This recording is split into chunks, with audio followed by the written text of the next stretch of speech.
नमस्कार. तर मग आज काय झालं, माझ्या मुलाच्या शाळेमध्ये होता स्पोर्ट्स डे.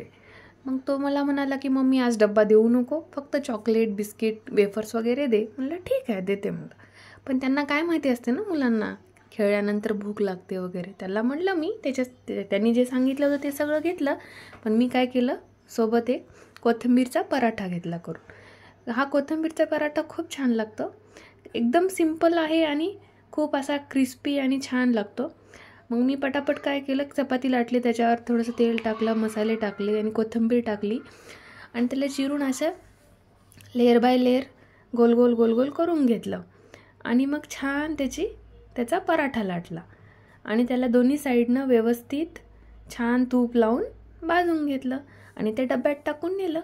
मग खेळून दमून झाल्यानंतर ते चॉकलेट बिस्किट तर खाल्ले. मग भूक लागली त्याला अजून. मग ते डब्यामध्ये बघतो तर काय, त्याला पराठा दिसला. मग तो म्हणाला, हां मी पराठा खातो, हा मस्त दिसतोय.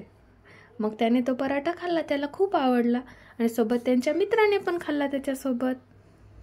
असं असतं मुलांचं, त्यांना समजत नाही ना भूक किती आहे काय नाही, पण त्यांना खूप आवडला आणि त्याचा स्पोर्ट डे पण खूप छान झाला. तुम्हाला पण नक्की आवडेल हा कोथिंबीरचा पराठा, नक्की ट्राय करा.